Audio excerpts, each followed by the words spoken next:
Chapter 7. Laying the Foundation of the Freedom Struggle. The Renaissance which took place in the 19th century sowed the seeds of national unity in India. This process was accelerated due to the new educational system and the growth of the press. The feeling of unity, love of motherland, pride in our cultural and historical traditions, indignation against injustice, all these together led to the growth of a national consciousness in India. The foundation of the Indian National Congress was also an expression of this nationalism. Nationalism was not just a political ideology. Rousing the people against the economic exploitation perpetrated by the British was also an expression of this nationalism.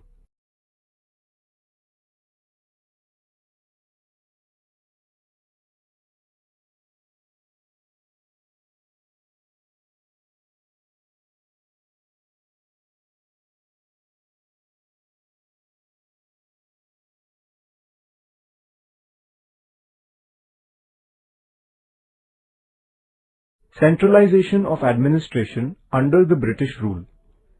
The British established a centralized administration in India and applied their policies uniformly all over the country. They also laid down a principle that all people should have an equal status before law. The British introduced railways, roads and other facilities of communication and transport in India. These too proved beneficial for Indians. Indians living in different provinces came into more contact with one another against this background. This led to the development of a national feeling among them.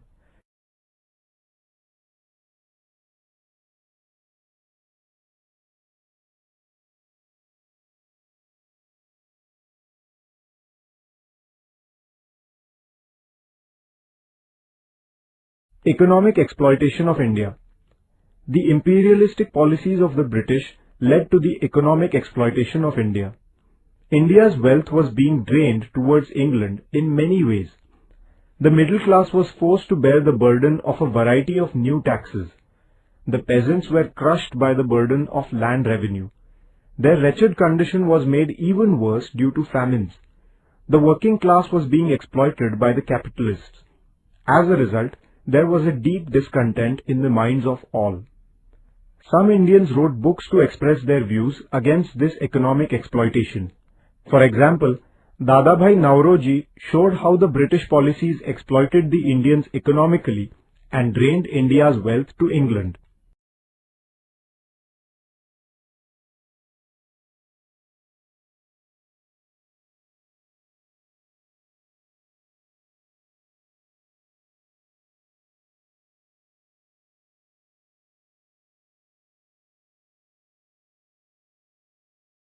The impact of the Western education. The British introduced Western education in India. Through this education, young Indians imbibed the values of rationalism, humanism, equality, liberty, a scientific outlook, democracy and nationalism. The educated people began to feel that they should bring about the upliftment of their country on the basis of these values. Thus, Western education lent a modern outlook to the national sentiment of the Indians.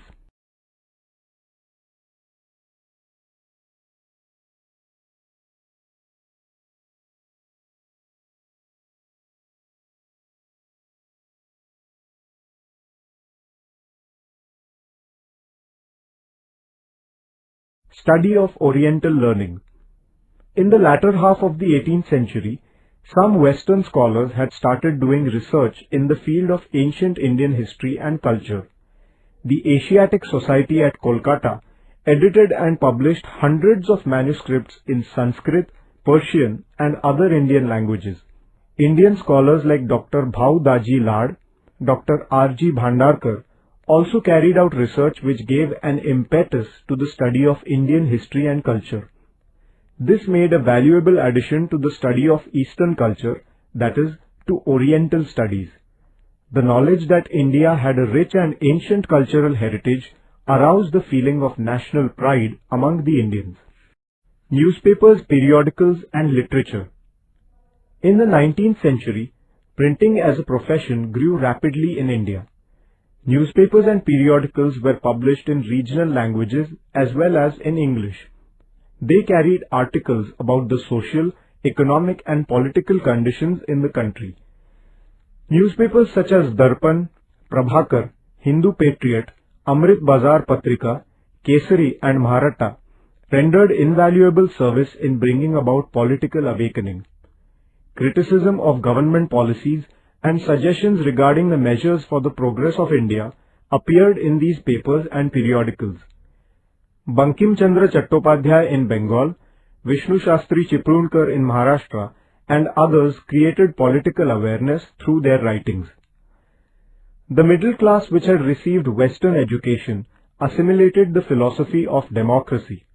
They firmly believed that the people must have a place in managing the affairs of their country. They were enraged by the attitude of racial superiority of the British administrators, the subordinate position assigned to the Indians in the administration, and such other things. They realized that organized efforts were needed to put their grievances and discontent before the government. This realization led to the foundation of provincial political associations. The background to the foundation of the Indian National Congress. The educated Indians felt that they should be politically organized against the unjust British policies. Their objectives were to get justice through lawful means, to awaken the people, and to convey people's demands to the government. With this end in view, provincial political associations were established in different parts of the country. Surendranath Banerjee desired that the Indian Association formed in the Bengal province should become the center of an all-India movement. In 1883, he organized an all-India national conference at Kolkata. Over 100 representatives from different parts of the country attended the conference. This was the first step taken by the Indians to form an all-India organization. Foundation of the Indian National Congress. The first session of the Indian National Congress was held in the Gokuldas Tejpal Sanskrit Pathshala in Mumbai on 28 December 1885. Vyomesh Chandra Banerjee was the president of this session. 72 representatives from various parts of the country attended this session. Together, they founded the Indian National Congress in this same session.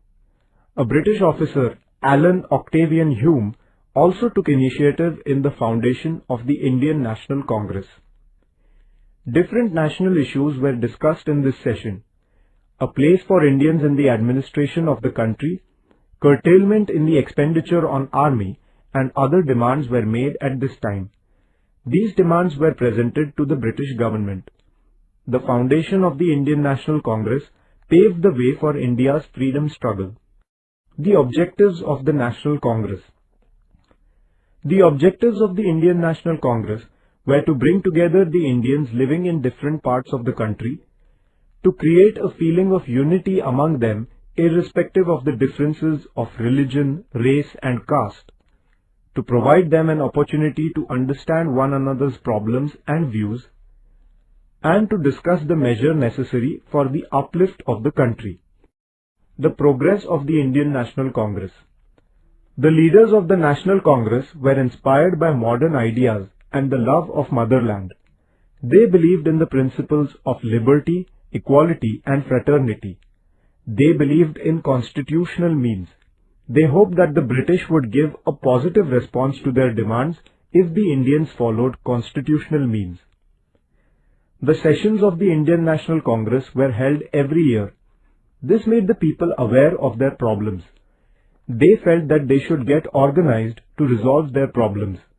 The Indian National Congress aroused public awareness by raising its voice against the government oppression, economic exploitation, corruption, etc. The Indian National Congress insisted on securing political rights for the people. Dadabhai Nauroji brought India's problems to the notice of the public in England. There was a growing response to the National Congress from the public. In 1890, the government issued an order to put a ban on government servants attending the sessions of the National Congress.